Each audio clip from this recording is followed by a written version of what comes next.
I think we can all agree that the only thing worse than being the one black person in the room is the one black person in the room who doesn't get called out. I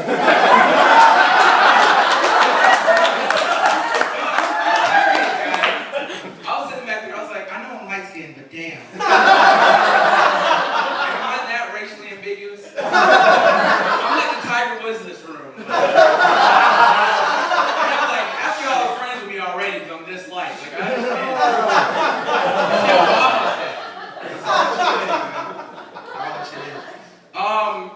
I wrote some jokes, but I think this needs to come out. It's been on my heart recently.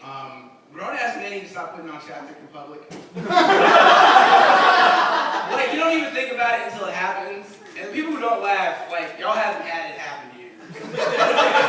See, I work in customer service, and I talk to a lot of people, and, like, old men do it the most. Like, they have no shame. You know, like, we're sitting there, we're talking about sports, you know, this guy is talking about LeBron. LeBron was dunking last night, it was crazy. Like, oh yeah, LeBron, man, he's just, When he does that pop, like, that's when the conversation ends. Like, it's done. Like popping your lips after you put on chapstick is like saying the word fabulous at the guy. Like, it should never happen. Like you know the word, it's in your vocabulary. Well, fabulous for a guy is just like what situation is that okay? Like, oh yeah, I had a great day today, I went to the mall, I bought some new shoes. It was fabulous. It was fabulous, seriously. We had a good Mother's Day. Anybody had a good Mother's Day?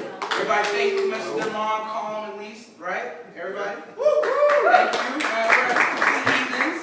My grandma raised me, and I hit her up. I was a little bitter with my grandma. She kind of ruined my childhood, to be honest with y'all. I'm going to tell you what my grandma did to, like, really killed it for me.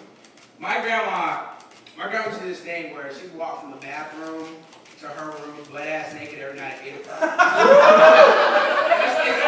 It's only funny because my room was like right in between that wall. So now like the start, like she's fully jiggling by the time I saw it. Like everything's moving, it's a locomotion going on, man. And every time I told my friends that story, you know, like reach out and help about it, they'd always be like, why didn't you just like turn to the other side of the bed, Josh? Like, go to sleep, you know, it's 8 o'clock. Come on, it comes every night. And I'm just like, guys, listen, once you hear plop, plop, plop, plop, plop, plop, plop, in the hallway, and you've seen that, it's like you need a shrink to get that out of your head. Like you can't just like stop thinking about that shit. Like, it's done. That's over. It's terrible, man. Let's move deal with my girlfriend. She's awesome. Woo! Thank you. She's really cool. My girlfriend is prideful though, man. My girlfriend's really prideful. She doesn't like opening jars. Like, she has a problem opening jars. Like, I'll catch her in the house, you know, like, way off in the back of the kitchen, and she's just like, just struggling with this shit. And I'm just like, let me help. You know what I'm saying? But it's funny, because when she gets mad, she's like the Incredible Hulk, though. Like, I know now, like, I need to, like, hide a little bit. I don't need to be, like, in sight when she gets mad. I'm just going to get behind a chair or something and be like, okay, she's coming. And then all you hear is, why are you hiding? I saw that message on Facebook with that bitch. Why are you hiding?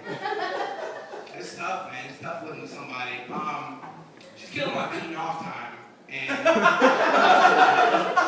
beating off time and sex time, like, always compete with each other. They're always, like, around the same. Like, if you're not gonna have sex with me, beating off's gonna happen in, like, the next, like, 30 minutes. That happens. And, you know, it's a private thing, beating off. For guys, at least. I don't know, girls, I don't know how y'all beat off, but let me tell you about guys, okay?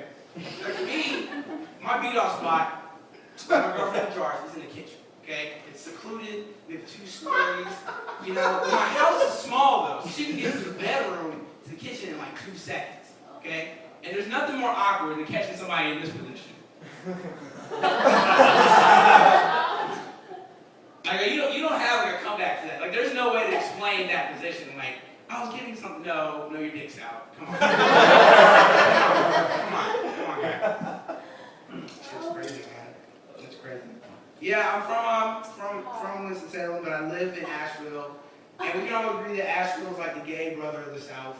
like nobody you know from the South actually brings up Asheville and is like, oh yeah, I'm from Asheville. No, they're like, oh yeah, I'm from like Hendersonville.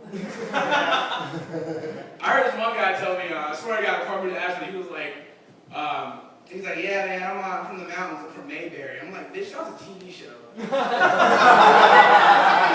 think I am? Come on. No, there's really not a lot of black people in Asheville. I'm one of 30.